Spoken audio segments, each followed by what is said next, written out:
الله من الشيطان الرجيم بسم الله الرحمن الرحيم تبارك الذي بيده الملك وهو على كل شيء قدير الذي خلق الموت والحياة ليبلوكم أيكم أحسن عملا وهو العزيز الغفور صدق الله العلي العظيم. அனைத்தையும் படைத்து பரிபாலிக்க கூடிய ஏக வல்லோனாகிய அல்லாஹ் ஜல்ல ஜலாலுஹு அவன் ஒருத்தன் தனித்தவன், எவரையும் பெறாதவன், எவராலும் பெறப்படாதவன், அவனுக்கு நிகராக ஒப்பாக யாருமே கிடையாது என்று அவனை பரிசுத்தப்படுத்தி சாட்சி பகர்ந்தவனாக அவனால் இந்த உம்மத்தினருக்கு இறுதி தூதராக அனுப்பப்பட்ட நம் உயிரிலும் இனிய பெருமானார் முஹம்மது ஸல்லல்லாஹு அலைஹி வஸல்லம் அவர்களின் மீதும் அவர்களை பின்துயர்ந்து வாழ்ந்த சஹாபாக்கள், தாபிஊன்கள், தபஉத் தாபிஈன்கள், இன்னும் கியாமத் நாள் வரை இருக்கக்கூடிய அல்லாஹ்வின் அனைத்து நல்லடியார்களின் மீதும் அல்லாஹ்வின் அருளும் சாந்தியும் சமாதானமும் உண்டாவதாக என்று பிரார்த்தித்தவனாக என்னுடைய குத்துபா பிரசங்கத்தை ஆரம்பம் செய்கின்றேன். அல்லாஹ்வின் நல்லடியார்களே, பேரன்பிற்குரிய இஸ்லாமிய சகோதரர்களே, எந்த நேரத்திலும் எந்த இடத்திலும் எந்த சந்தர்ப்ப சூழ்நிலையிலும் அல்லாஹ் ஜல்ல ஜலாலுஹுவை அஞ்சி பயந்து தக்வாவுடன் இறையச்சத்துடன் வாழுமாறு முதலில் எனக்கும் அப்பால் உங்களுக்கும் தக்வாவை கொண்டு வசியத் செய்கின்றேன், நற்கட்டளை பிறப்பிக்கின்றேன்.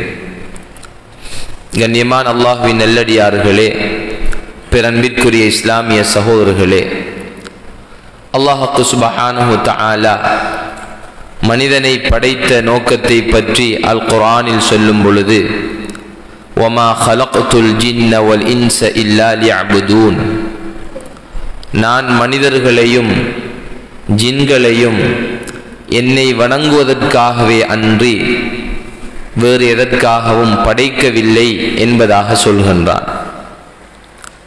எனவே நாங்கள் அல்லாஹ்வை வணங்குவதற்காக, இபாதத் செய்வதற்காக வேண்டி படைக்கப்பட்டிருக்கின்றோம். நாங்கள் எந்த ரப்பை, எந்த அல்லாஹ்வை வணங்குகின்றோமோ அந்த அல்லாஹ்வை பற்றி அறிவதற்கு பெயர் மஅரிஃபத், அகீதாவுடைய அறிவு என்பதாக சொல்லப்படும். இந்த ரப்பை நாங்கள் வணங்குகின்றோமோ அவனுடைய சிஃபாத்துகள், அவனுடைய தன்மைகள், அவனுடைய சக்தி, வல்லமை, இவைகள் சம்பந்தப்பட்ட அறிவை நாங்கள் ஒவ்வொருவரும் பெற்றிருப்பது இது கட்டாய கடமை. இதற்கு பெயர்தான் மஅரிஃபத் என்று சொல்லப்படும். இதே போன்று நாங்கள் எந்த வணக்கத்தை புரிகின்றோமோ, தொழுகையாக இருக்கலாம், அது ஜகாத்தாக இருக்கலாம், நோன்பாக இருக்கலாம், ஹஜ்ஜாக இருக்கலாம். எனவே அந்த வணக்கத்தை பற்றி படிப்பது அதுவும் ஒரு கடமையாக இருக்கின்றது. அதற்கு பெயர்தான் ஃபிக்ஹ், ஷரீஅத் என்பதாக சொல்லுவோம். எனவே படைத்த ரப்பை அறிவதும் ஒரு அறிவு, அந்த படைத்த ரப்பை எவ்வாறு வணங்க வேண்டும் என்று அறிவது அதுவும் இன்னும் ஒரு அறிவு. இது ஷரீஅத்துடைய அறிவு. இந்த ரெண்டு அறிவும் ஒவ்வொரு வணக்கத்திற்கும் ஒவ்வொரு இபாதத்திற்கும் இருக்கும் பொழுதுதான் அந்த அமல் இபாதத்தை அல்லாஹ் சுப்ஹானஹு வ தஆலா ஏற்றுக்கொள்கின்றான், கபூல் செய்கின்றான். எனவே அல்லாஹ் சுப்ஹானஹு வ தஆலா எங்களுக்கு மௌத்தையும் ஹயாத்தையும் தந்திருப்பதை பற்றி சொல்லும் பொழுது அல்லதி ஹலகல் மௌத்த வல் ஹயாத்த லியப்லுவக்கும் அய்யுக்கும் அஹ்ஸனு அமலா, மௌத்தையும் ஹயாத்தையும் அவன் உங்களுக்கு படைத்திருப்பது உங்களில் யார் அஹ்ஸனுல் அமல், அழகான அமல் செய்கின்றார் என்பதை பரீட்சிப்பதற்காக என்பதாக சொல்கின்றான். எனவே அமல் ஒன்று இருக்கின்றது, அந்த அமல் அஹ்ஸனுல் அமலாக, அழகான அமலாக ஆகுவதொன்று இருக்கின்றது. எனவே இந்த அழகான அமல்களைத்தான் அல்லாஹ் சுப்ஹானஹு வ தஆலா எங்களிடத்திலிருந்து விரும்புகின்றான், எங்களிடத்திலிருந்து ஏற்றுக்கொள்கின்றான். வெறுமனே ஒரு மனிதன் விழுந்து எழும்பி விட்டான் என்றால் அந்த தொழுகை அல்லாஹு தஆலா ஏற்றுக்கொள்வது கிடையாது. எனவே அந்த தொழுகை ஏற்றுக்கொள்ளப்படுவதாக இருந்தால் முதலாவது படைத்த ரப்புடைய அறிவு, அதுபோன்று நாம் தொழக்கூடிய தொழுகையுடைய அறிவு நம்மளிடத்தில் அவசியமாகும். ஒரு தடவை அருமை நபி ஸல்லல்லாஹு அலைஹி வஸல்லம் அவர்கள் இருக்கும் பொழுது ஒரு மனிதர் மஸ்ஜிதிலே வந்து தொழுகின்றார். ஃபதகல ரஜுலுன் ஃபஸல்லா ثم جاء فسلم على النبي صلى الله عليه وسلم. பிறகு அந்த மனிதர் தொழுது விட்டு அருமை நபி ஸல்லல்லாஹு அலைஹி வஸல்லம் அவர்களிடத்தில் வந்து சலாம் சொல்கின்றார். فرد النبي صلى الله عليه وسلم السلام. அந்த மனிதருடைய சலாமுக்கு அருமை நபி ஸல்லல்லாஹு அலைஹி வஸல்லம் அவர்கள் பதில் சொல்லிவிட்டு இர்ஜி ஃபஸல்லி ஃபஇன்னக லம் துஸல்லி, நீர் திரும்ப சென்று உம்முடைய தொழுகையை மீட்டிக் கொள்வீராக, நீர் தொழவில்லை என்பதாக சொன்னார்கள். உடனே அந்த மனிதர் ஃபஸல்லா ثم جاء فسلم على النبي صلى الله عليه وسلم. பிறகு அவர் சென்று தொழுதுவிட்டு அருமை நபி ஸல்லல்லாஹு அலைஹி வஸல்லம் அவர்களிடத்திலே வந்து தான் மீண்டும் சலாம் சொல்கின்றார். அருமை நபி ஸல்லல்லாஹு அலைஹி வஸல்லம் அவர்கள் முன்னர் சொன்ன அதே விடையை திரும்ப சொல்கின்றார்கள். இர்ஜி ஃபஸல்லி ஃபஇன்னக லம் துஸல்லி, நீ திரும்பி சென்று மீண்டும் தொழு, நீ தொழவில்லை என்று சொன்னார்கள். அந்த மனிதர் செல்கின்றார், தொழுகின்றார், மீண்டும் வருகின்றார். அதன் பிறகும் சலாம் சொல்லிவிட்டு வந்த உடனே அருமை நபி ஸல்லல்லாஹு அலைஹி வஸல்லம் அவர்கள் மூன்றாவது தடவையாகவும் அவ்வாறே சொன்னார்கள். உடனே அந்த சஹாபி அவர்கள் வல்லதி பஅஸக பில் ஹக் ஃபமா உஹ்சினு கைரஹு, எந்த ஹக்கை கொண்டு உங்களை ரப்பு அனுப்பி வைத்தானோ அந்த அல்லாஹ்வின் மீது சத்தியமாக சொல்கின்றேன், இதை தவிர அழகாக எனக்கு தொழ தெரியாது என்பதாக அந்த சஹாபி சொல்லிவிட்டு ஃபஅல்லிம்னி, எனக்கு தொழுகையை படித்து தாருங்கள் யா ரசூலல்லாஹ் என்று கேட்டார். உடனே அருமை நபி ஸல்லல்லாஹு அலைஹி வஸல்லம் அவர்கள் இதா கும்த இலா ஸலாத்தி ஃபகப்பிர், தொழுகையை அழகாக படித்து கொடுக்கின்றார்கள்.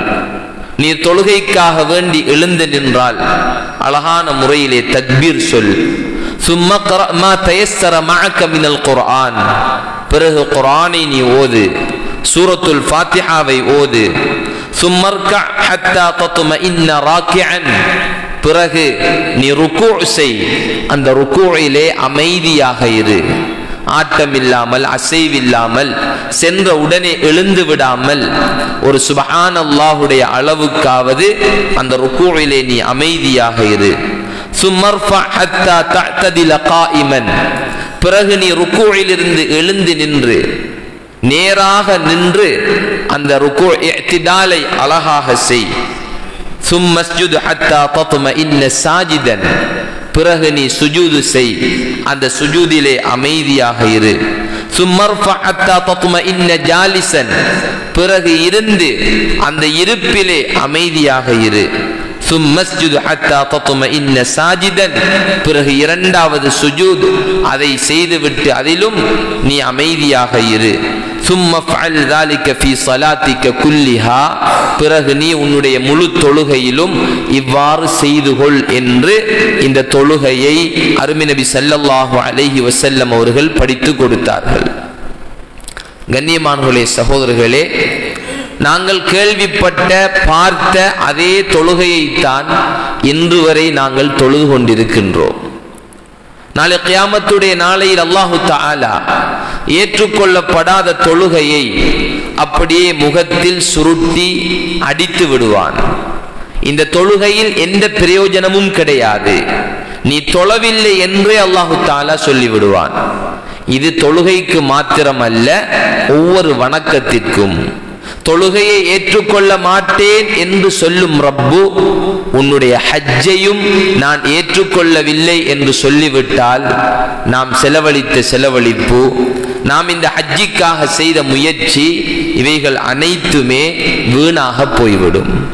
கண்ணியமானவர்களே, சகோதரர்களே, எனவே நாங்கள் இந்த காலப்பகுதியிலே ஹஜ்ஜிக்கு செல்வதற்கு தயாராக இருக்கின்றோம். எவ்வாறு நாங்கள் வளமையாக ஈடுபடக்கூடிய அமல்களை, இபாதத்துகளை அறிய வேண்டுமோ, இது போன்றுதான் நாங்கள் உம்ராவுக்கு செல்வதாக இருந்தால், ஹஜ்ஜிக்கு செல்வதாக இருந்தால், இந்த ஹஜ்ஜி என்னென்ன விடயங்களை கொண்டு ஏற்றுக்கொள்ளப்படும், என்னென்ன விடயங்களை கொண்டு ஹஜ்ஜு முறிந்துவிடும், ஹஜ்ஜில் வாஜிபான விடயங்கள் என்ன, ஹஜ்ஜினுடைய முஸ்தஹப்பான விடயங்கள் என்ன, இவைகளை பற்றி ஒவ்வொருவரும் படித்திருப்பது இது மிக அவசியமான ஒன்றாக இருக்கின்றது. கண்ணியமானவர்களே, சகோதரர்களே, எனவே நாங்கள் எங்களுடைய வாழ்க்கையிலே பெரும்பாலும் ஒரு தடவைதான் இந்த ஹஜ்ஜை செய்கின்றோம். அல்லாஹ் நாடினால் சிலருக்கு மீண்டும் மீண்டும் ஹஜ்ஜி செய்யக்கூடிய சந்தர்ப்பங்கள் கிடைக்கலாம். ஆனால் பெரும்பாலும் நாங்கள் எங்களுடைய வாழ்நாளிலே ஒரே ஒரு தடவை தான் இந்த ஹஜ்ஜை மிக முக்கியத்துவத்துடன் அதற்காக பணத்தை சேகரித்து பல சிரமங்களுக்கு மத்தியில் இந்த ஹஜ்ஜை நாங்கள் செய்கின்றோம். முதலாவது நாங்கள் ஒவ்வொருவரும் இறை அச்சத்துடன், தக்வாவுடன், அல்லாஹ்வை பயந்து இந்த ஹஜ்ஜை நாங்கள் நிறைவேற்ற வேண்டுமே தவிர இது ஒரு சுற்றுப்பிரயாணம் அல்ல. ஹஜ்ஜுக்கு செல்கின்றேன் என்று அங்கு சென்று பஜாரிலும் ரூமிலும் படுத்துவிட்டு வந்து நான் ஒரு ஹாஜி என்ற பெயரை எடுப்பதற்குரிய ஒரு வணக்கம் கிடையாது. மாற்றமாக பழைய அன்றைய காலத்தவர்கள் ஹஜ்ஜுக்கு செல்வதாக இருந்தால் தான் அனைத்து சொத்துக்களையும் எழுதிவிட்டுத்தான் சென்றார்கள். என்ன காரணம்? நான் திரும்பி வருவேனா இல்லையா என்பது கூட தெரியாது. 6 மாதங்களுக்கு முன்னாலேயே ஹஜ்ஜுக்கு தயாராகி கப்பல் வழியில் பயணம் சென்றுதான் இந்த ஹஜ்ஜை நிறைவேற்றி இருக்கின்றார்கள். ஆனால் அல்லாஹு தஆலா இன்று எங்களுக்கு இலகுபடுத்தி தந்திருக்கின்றான். எனவே நாங்கள் இந்த ஹஜ்ஜிக்காக செல்லும் பொழுது நாம் ஒவ்வொருவரும் தக்வாவுடன், அல்லாஹ்வை பயந்து, இது என்னுடைய வாழ்நாளின் கடைசி ஹஜ்ஜி பயணமாக இருக்கலாம் என்ற அந்த ஒரு நியத்துடன், எண்ணத்துடன் நாங்கள் இந்த ஹஜ்ஜிக்காக செல்ல வேண்டும். அந்த ஹஜ்ஜுக்கு செல்லக்கூடிய நாம் அல்லாஹ்வினுடைய உலகத்திலே மிக சிறந்த ஒரு பூமிக்கு செல்கின்றோம். அல்லாஹ்வுடைய மாளிகை, இதனுடைய பரக்கத், இதனுடைய ரஹ்மத் அது உலகத்தில் எந்த இடத்திலும் அல்லாஹு தஆலா வைத்தது கிடையாது. இதனுடைய மகத்துவத்தை உணர்ந்து நாங்கள் இதற்காக வேண்டி தயாராகி நான் அல்லாஹ்வுடைய மிக உயர்ந்த ஒரு இடத்திற்காக செல்கின்றேன் என்று மிக கண்ணியமாக அந்த இடத்திற்கு நாங்கள் செல்ல வேண்டும். கண்ணியமானவர்களே, சகோதரர்களே, எங்களுடைய வீட்டுக்கு ஒருவர் வருகின்றார். வந்து நம்முடைய வீட்டை அசிங்கப்படுத்தி, நம்முடைய வீட்டிலே தேவையில்லாத காரியங்களில் ஈடுபட்டு ஒரு சிறிய ஒரு பொருளை உடைத்து விட்டாலும் நாங்கள் மீண்டும் அவர் வருவதை விரும்ப மாட்டோம். இது போன்று அல்லாஹ்வுடைய அந்த மாளிகையை தரிசிக்க செல்லும் நாம் அல்லாஹ்வுக்கு விருப்பமில்லாத விடயங்களில் ஈடுபட்டால் அதன் பிறகு அந்த வீட்டுக்கு வருவதற்கு அல்லாஹு தஆலா சந்தர்ப்பம் கொடுக்காமல் போய்விட்டால் என்ன நிலைமையாகிவிடும்? எனவே நாங்கள் மிக மன தூய்மையுடன், மிக இறை அச்சத்துடன் அந்த அல்லாஹ்வினுடைய கஅபாவுக்கு நாங்கள் செல்ல வேண்டும். உலகத்திலேயே மிக சிறந்த வீடு, உலகத்திலே அல்லாஹுக்கு மிக விருப்பமான இடம் அது இந்த கஅபாவுடைய பூமியாக இருக்கின்றது. எனவேதான் நாங்கள் மிக இஹ்லாஸான மன தூய்மையுடன் இந்த இடத்திற்கு செல்ல வேண்டும். தவறுமாக இருந்தால் வெறுமனே ஒரு பிக்னிக், ஒரு பயணம் ஒன்று நானும் சென்றேன் என்று போய் வந்தால், கண்ணியமானவர்களே, சகோதரர்களே, எங்களுடைய காலங்களும் நேரங்களும் பணமும் வீணாகுமே தவிர அடைய வேண்டிய எதையும் எங்களால் அந்த ஹஜ்ஜு பயணத்தில் அடைய முடியாது. எனவே நாங்கள் முதலாவது எங்களுடைய அந்த எண்ணத்தை சீர் செய்து செல்ல வேண்டும். இதற்கு பெயர்தான் இஹ்லாஸ் என்று சொல்லப்படும். இஹ்லாஸ் என்பது மன தூய்மையுடன், வேறு எந்த லாபம், வேறு எந்த நோக்கம், சென்று நகை வாங்க வேண்டும், பொருட்கள் வாங்க வேண்டும், அதை எடுத்துக் கொண்டு வர வேண்டும், இதை எடுத்துக் கொண்டு வர வேண்டும், அந்த இடத்தை பார்வையிட வேண்டும், இந்த இடத்தை பார்வையிட வேண்டும், நான் பார்க்காத இடமே கிடையாது, நான் போகாத இடமே கிடையாது என்று பேருக்காக புகழுக்காக செல்வதல்ல.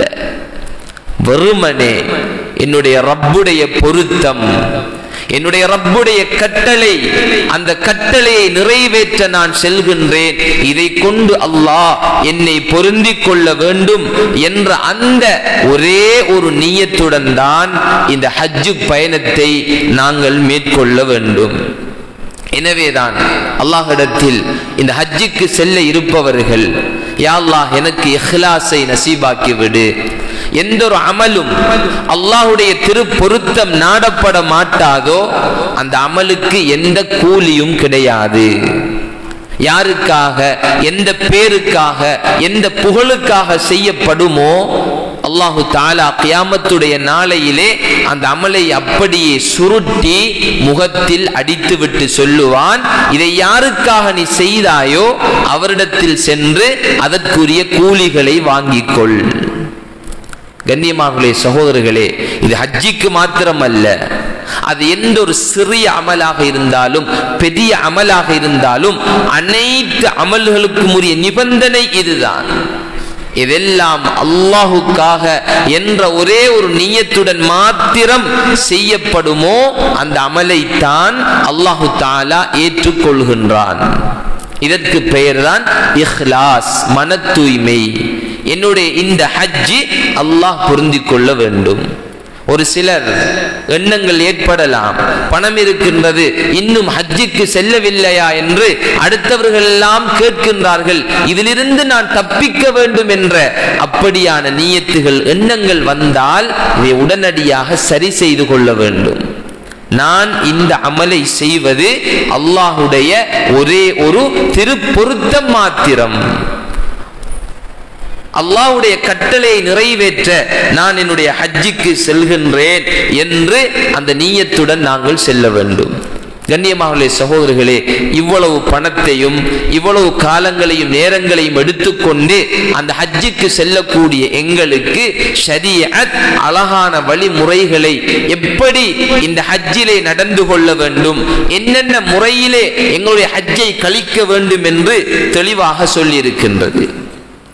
அந்த ஹஜ்ஜிக்கு சென்று செல்ஃபி எடுப்பதும், போட்டோ பிடிப்பதும், வீடியோ எடுப்பதும், இங்கிருப்பவர்களுக்கு அப்டேட் பண்ணி கொண்டிருப்பதும், இதெல்லாம் ஹஜ்ஜுடைய விடயங்களும் கிடையாது, நோக்கங்களும் கிடையாது.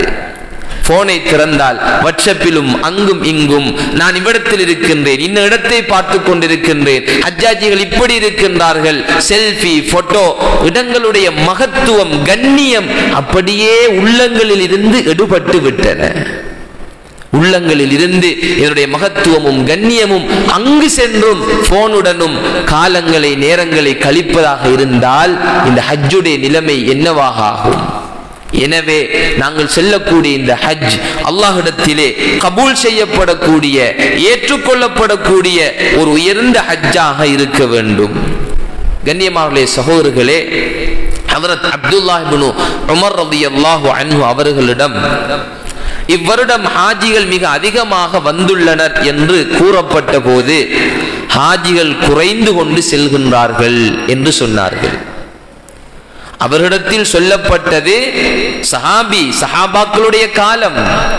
மக்கள் சொல்கின்றார்கள், சஹாபி அவர்களே, ஹஜ்ஜாஜிகள் இந்த வருடம் அதிகமாக வந்திருக்கின்றார்களே என்று சொன்ன உடனே அப்துல்லாஹ் இப்னு உமர் ரலியல்லாஹு அன்ஹு அவர்கள் சொல்கின்றார்கள், ஹாஜிகள் குறைந்து கொண்டு செல்கின்றார்கள், உல்லாச பிரயாணிகள் தான் அதிகரித்து கொண்டு வருகின்றார்கள்.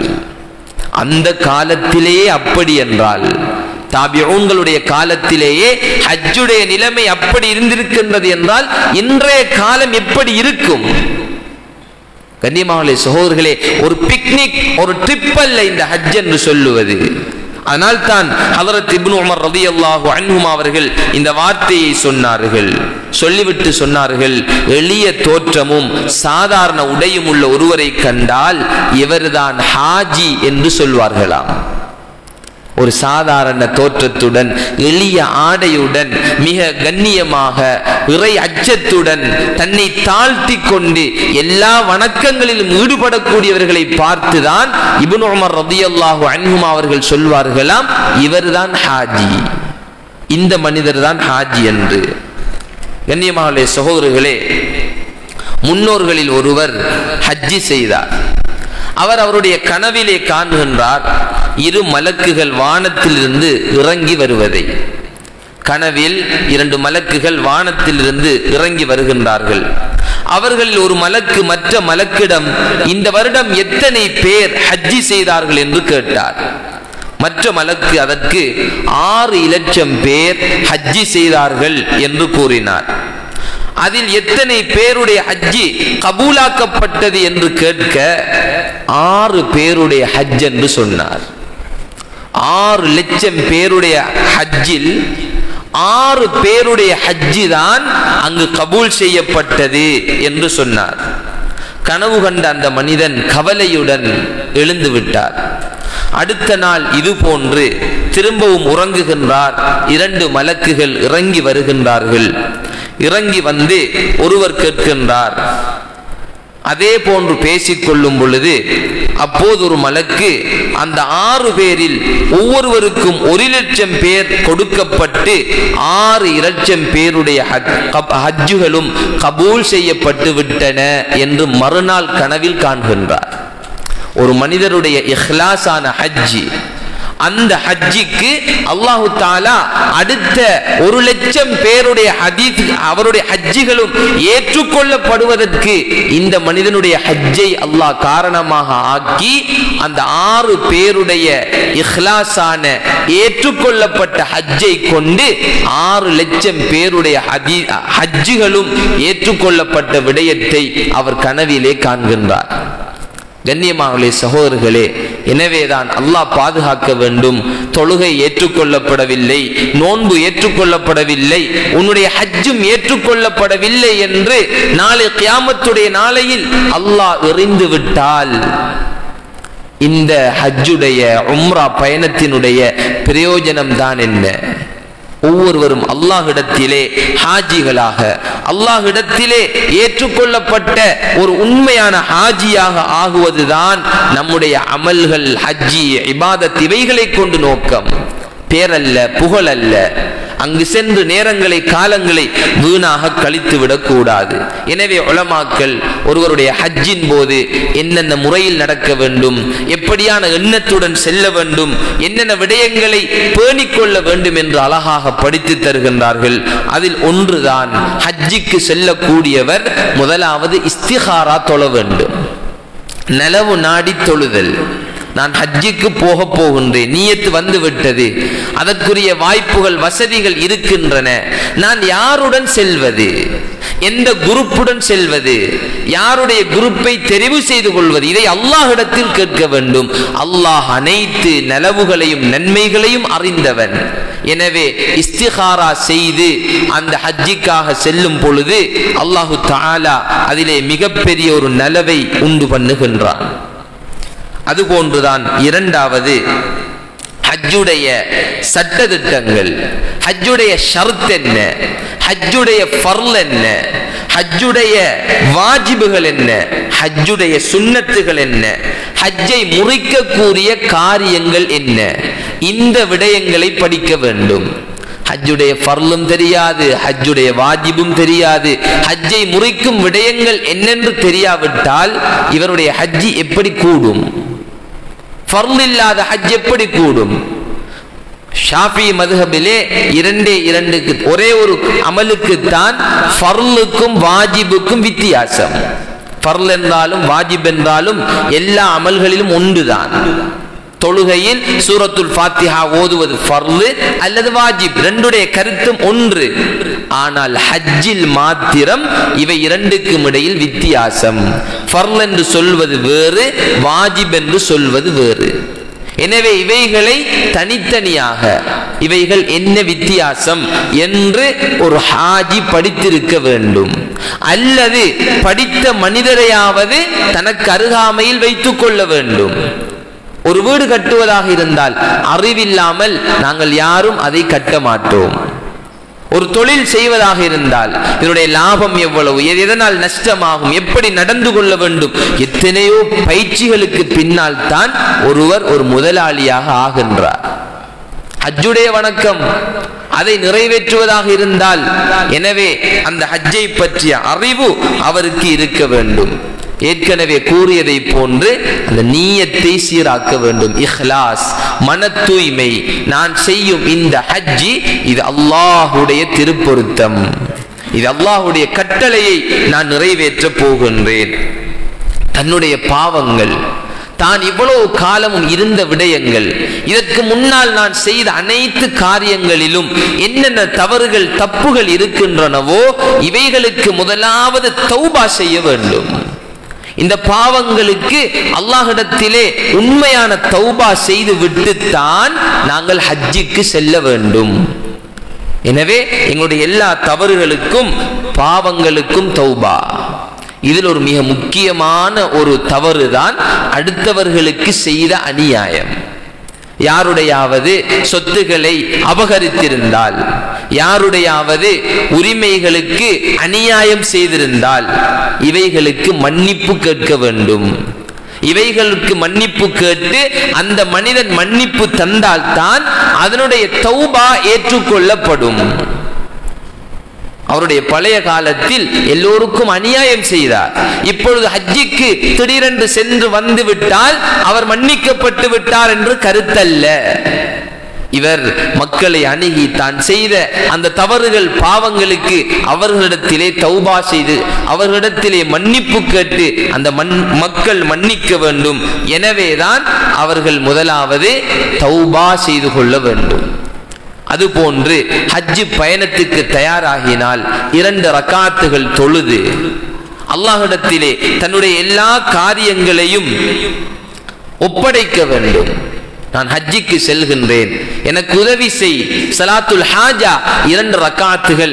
அதிலே முதலாவது ரக்காத்தில் குல் யா அய்யுஹல் காஃபிரூன், இரண்டாவது ரக்காத்தில் குல் ஹுவல்லாஹு அஹத் இவைகளை ஓதி தொழுது அல்லாஹ்விடத்திலே பொறுப்பு கொடுத்து தன்னுடைய பயணத்தை ஆரம்பிக்க வேண்டும். பயணம் செல்வதற்கு முன்னால் ஏதாவது சதகாக்கள், தான தர்மங்கள் செய்துவிட்டு செல்வது இது அதில் ஏற்படக்கூடிய ஆபத்துகள், அதில் ஏற்படக்கூடிய கஷ்டங்களை விட்டும் அல்லாஹ் பாதுகாப்பதற்கு காரணமாக அமையலாம். அஸ்ஸதகத்து ரத்துல் பலா. சதகா என்பது எல்லா வகையான சோதனைகள், எல்லா வகையான முசீபத்துகள் இவைகளை விட்டும் பாதுகாக்கக்கூடியது, திருப்பிவிடக்கூடிய ஒரு அமலாக இருக்கின்றது. எனவே சதகாக்கள், தான தர்மங்களை கொடுத்து விட்டு நாங்கள் அந்த பயணத்தை மேற்கொள்ள வேண்டும். பொதுவாக பயணங்கள் செய்தாலே அதற்கென்று துஆக்கள், அதற்கென்று பாதுகாப்புக்குரிய சந்தர்ப்ப துஆக்கள் இருக்கின்றன.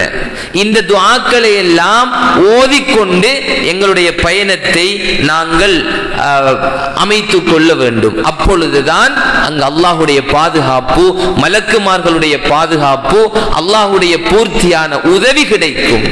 வீட்டை விட்டு ஒருவர் வெளியேறினாலே பிஸ்மில்லாஹி தவக்கல்து அலல்லாஹ் லா ஹவுல வலா குவத்த இல்லா பில்லாஹ் அல்லாஹும்ம இன்னி அஊது பிக அன் அضل أو أضل أو أذل أو أذل أو أظلم أو أظلم أو أجهل أو يجهل علي.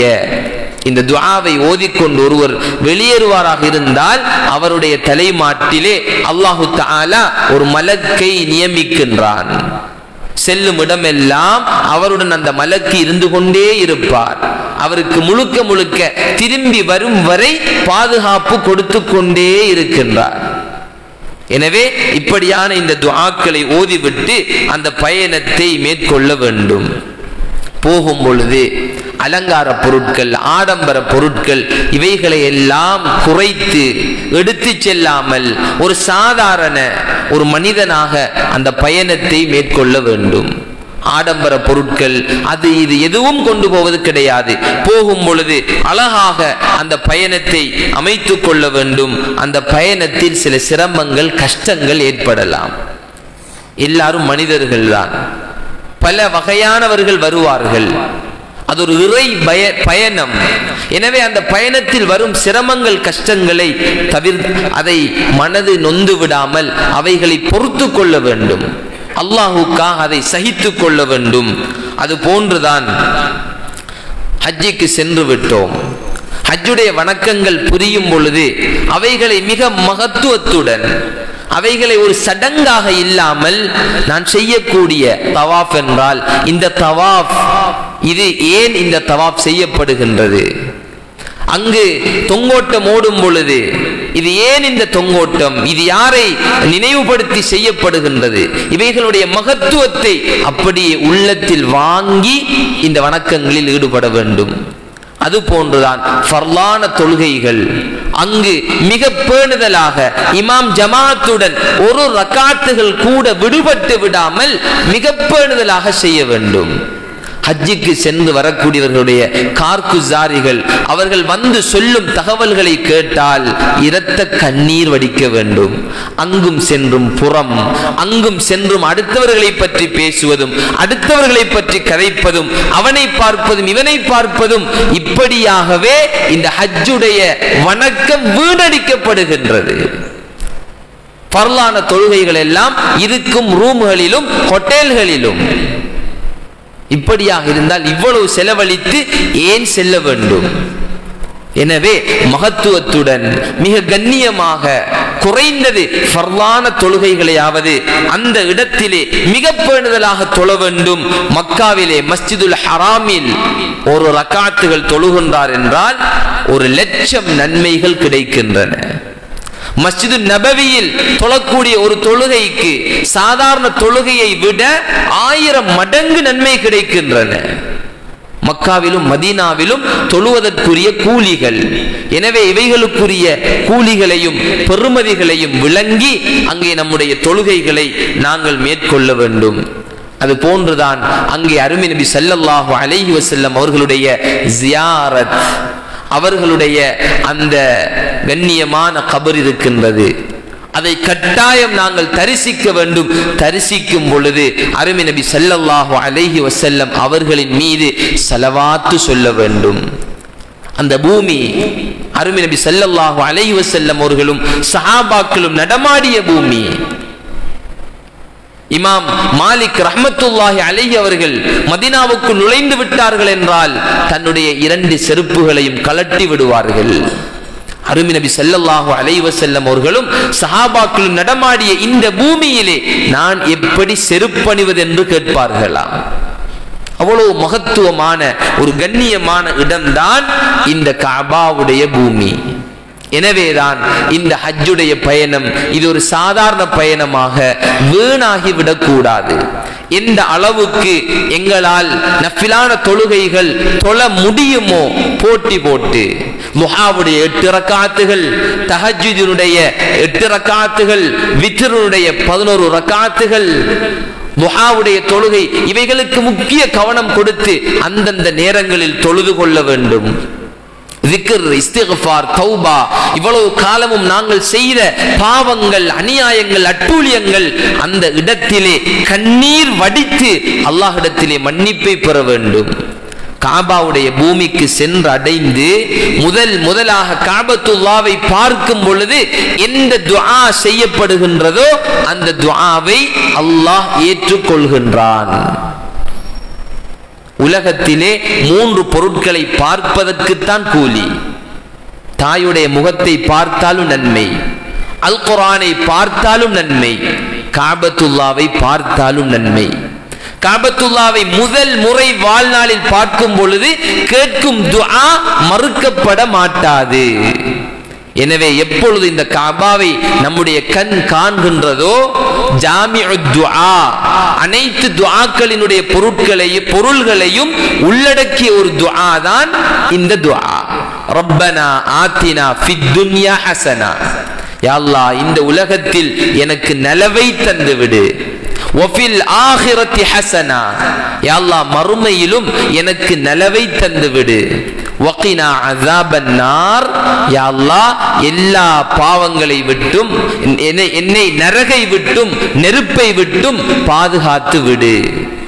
இந்த மூன்று விடயங்களும் தான் ஒரு மனிதனுக்கு தன்னுடைய வாழ்நாளில் தேவையானவைகள். எல்லா நலவுகளும் தனக்கு கிடைத்துவிடும், எல்லா கெடுதிகளில் இருந்தும் பாதுகாப்பு கிடைத்துவிடும். உலகத்திலும் நலவு, மறுமையிலும் நலவு, நரகை விட்டும் பாதுகாப்பு. கண்ணியமான சகோதரர்களே, இந்த துஆவை நாங்கள் முதல் முறையாக காபத்துல்லாவை பார்க்கும் பொழுது நாங்கள் ஓதிக்கொள்ள வேண்டும்.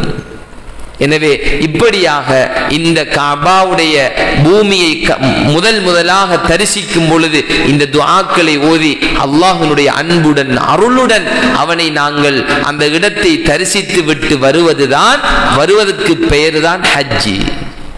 கண்ணியமான சகோதரி, உலமாக்கள் சொல்கின்றார்கள், ஒருவர் ஹஜ்ஜிக்கு சென்று அந்த ஹஜ்ஜிலிருந்து திரும்பி வந்த பிறகு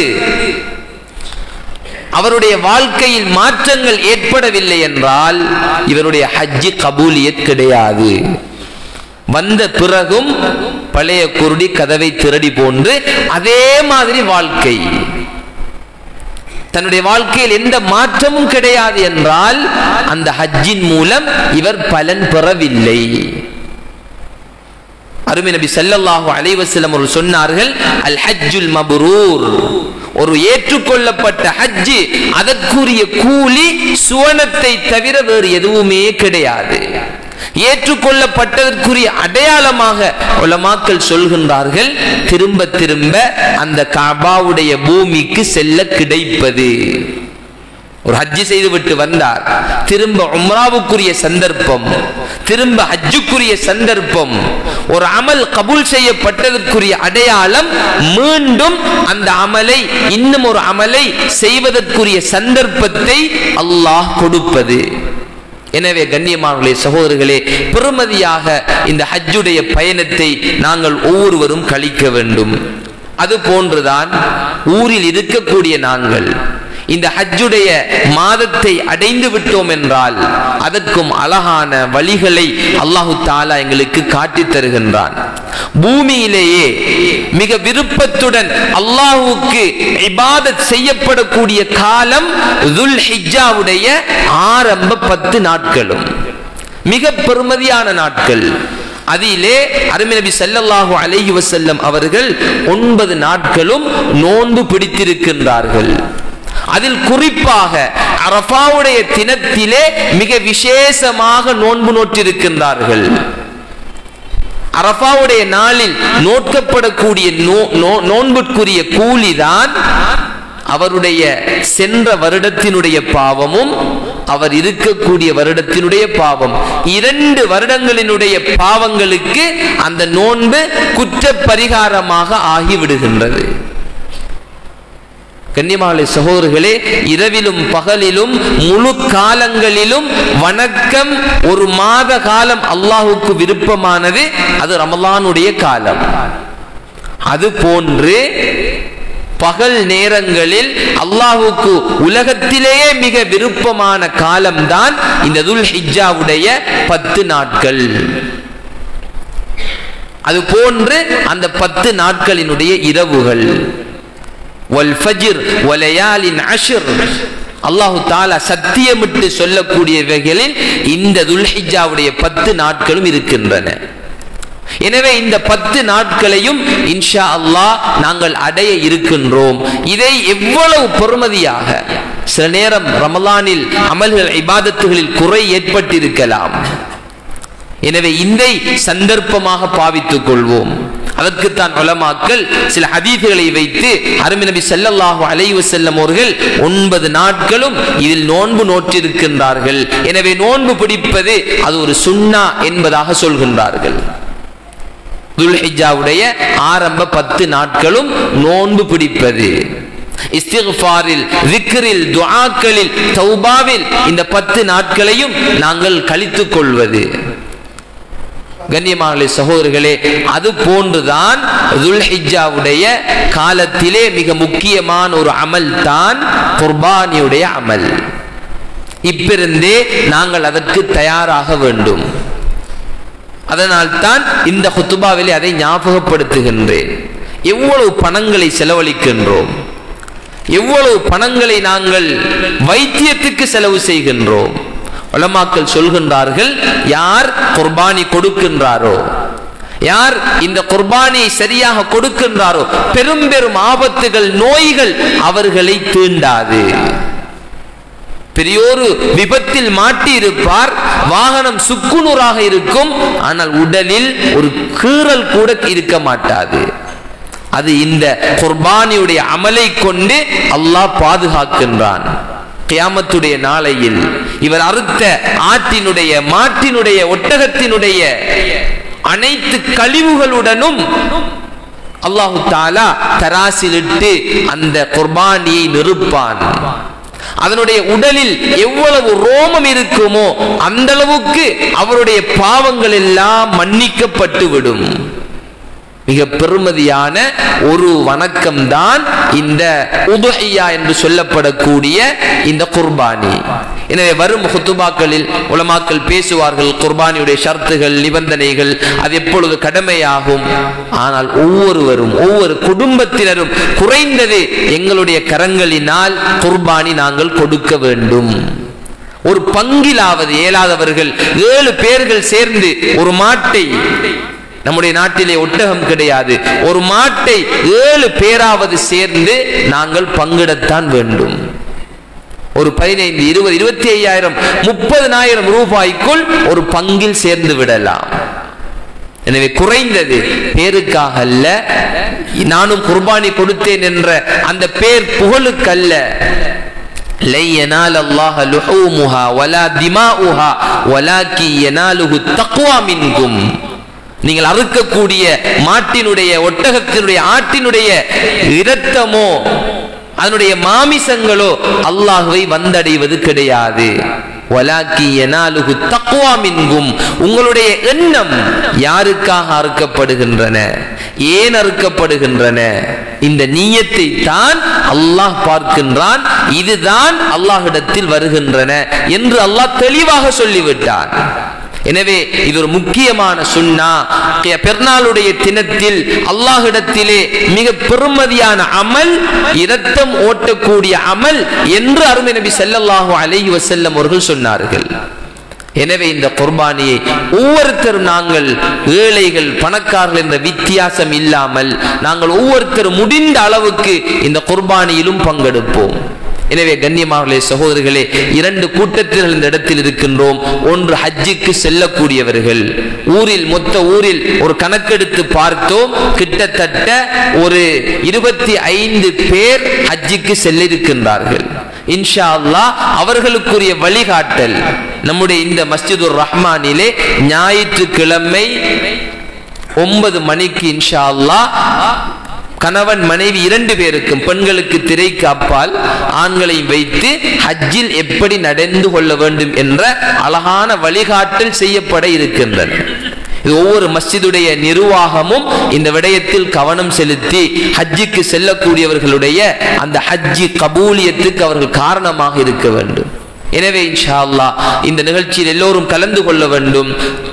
ஜும்மாவுக்கு பின்னால் யாரெல்லாம் ஹஜ்ஜுக்கு செல்கின்றார்களோ அவர்கள் இந்த இடத்திலே கொஞ்சம் தரிசித்து இருக்கக்கூடிய மக்களுடன் முசாஃபஹா செய்து தன்னுடைய பாவங்கள் மன்னிப்புக்கு அவர்கள் கேட்கக்கூடிய அந்த துஆவையும் எடுத்துக்கொண்டு அந்த ஹஜ்ஜுடைய பூமிக்கு சென்று உம்மத்துக்காக, யா அல்லாஹ் இன்னாரு என்னை யாரெல்லாம் சந்தித்தார்களோ, எனக்காக துஆ செய்ய சொன்னார்களோ, இவர்களுடைய பாவங்களையும் மன்னி இவர்களுக்கும் ஹஜ்ஜி செய்யக்கூடிய பாக்கியத்தை கொடு, இப்படியான அந்த துஆக்களை எடுத்துக்கொண்டு சென்று இந்த ஹஜ்ஜி கபூல் செய்யப்படுவதற்கு எல்லாம் வல்ல அல்லாஹு தஆலா நம் அனைவருக்கும் தௌஃபீக் செய்வானாக. யா அல்லாஹ் எங்களுடைய பாவங்களை மன்னிப்பாயாக. இந்த வருடம் யாரெல்லாம் ஹஜ்ஜுக்கு செல்கின்றார்களோ அவர்கள் அனைவருடைய ஹஜ்ஜுகளையும் நீ ஏற்றுக்கொள்வாயாக. அந்த ஹஜ்ஜுகளுக்கு பரிபூரண கூலியாக அன்று பிறந்த பாலகனை போன்று அவர்களை ஆக்குவாயாக. யாரெல்லாம் ஹஜ்ஜுக்கு செல்ல முடியாமல் வசதி இல்லாமல் இருக்கின்றார்களோ நீதான் வசதிக்காரன் யா அல்லாஹ், நாங்களோ பிச்சைக்காரர்கள் யா அல்லாஹ். இந்த மிம்பரில் இருந்து துஆ செய்கின்றோம் யா அல்லாஹ், அந்த பூமியை பார்க்காமல் எங்களுக்கு மரணத்தை தந்து விடாதே. அந்த உயர்ந்த ஹஜ்ஜுடைய வணக்கத்தில் முழு மூச்சாக ஈடுபட எங்கள் அனைவருக்கும் தௌஃபீக் செய்து விடுவாயாக. இந்த ஹஜ்ஜாஜுடைய ஹஜ்ஜுகளை கபூல் செய்வாயாக. ஒவ்வொருவரையும் ஈமானுடன் வாழ்ந்து ஈமானுடன் மரணிக்கக்கூடிய பாக்கியத்தை தந்தருள்வாயாக. ரப்பே ரஹ்மானே, எங்களுடைய அமல்கள் இபாதத்துகள் எதுவுமே வீணாகி விடாமல் பாதுகாத்து விடுவாயாக. அனைத்துக்கும் பரிபூர்ண கூலியை தருவாயாக. மார்க்க ஞானத்துடன் உன்னை முறையாக விளங்கி அந்த அமல்களில் ஈடுபட தௌஃபீக் செய்வாயாக. எங்களுடைய பண்புகளை அழகாக்குவாயாக. விட்டு கொடுக்க கூடிய, மன்னிக்க கூடிய, மறக்க கூடிய அந்த உயர்ந்த அன்பு நபி ஸல்லல்லாஹு அலைஹி வஸல்லம் அவர்களுடைய அந்த பண்புகளை எங்களுடைய பண்புகளாக ஆக்குவாயாக. எங்களுடைய ஒவ்வொரு அமலும் உன்னுடைய திரு பொருத்த மாத்திரம் நோக்கமுள்ள அந்த உயர்ந்த இஹ்லாஸை எங்களுக்கு நசீபாக்குவாயாக. எங்களுடைய துஆக்களை உன்னுடைய தனிப்பெரும் கிருபையினாலும் அன்பு நபி ஸல்லல்லாஹு அலைஹி வஸல்லம் உடைய பொருட்டினாலும் கபூல் செய்வாயாக. அல்ஹம்துலில்லாஹி ரப்பில் ஆலமீன் والعاقبة للمتقين والصلاة والسلام على سيد المرسلين محمد وآله وصحبه أجمعين. أما بعد، فيا أيها الناس اتقوا الله ووحدوا الله، فإن التوحيد رأس الطاعات، فمن أطاع الله ورسوله فقد رشد واهتدى. وإياكم والبدعة، فإن البدعة تهدي إلى المعصية، ومن يعص الله ورسوله فقد ضل وغوى. وعليكم بالصدق، فإن الصدق ينجي. وإياكم والكذب، فإنه يهلك. وعليكم بالإحسان، فإن الله يحب المحسنين. ولا تقنطوا من رحمة الله، فإنه أرحم الراحمين. ولا تحبوا الدنيا فتكونوا من الخاسرين. ألا وإن نفسا لن تموت حتى تستكمل رزقها، وتوكلوا عليه، فإن الله يحب المتوكلين. ودعوه، فإن ربكم مجيب الدعوات. واستغفروه يمددكم بأموال وبنين. أعوذ بالله من الشيطان الرجيم. بسم الله الرحمن الرحيم. قل هو الله أحد الله الصمد لم يلد ولم يولد ولم يكن له كفوا أحد. بارك الله لنا ولكم بالقرآن العظيم، ونفعنا وإياكم بالآيات والذكر الحكيم. أستغفر الله لي ولكم ولسائر المسلمين من كل ذنب فاستغفروه، إنه هو الغفور الرحيم.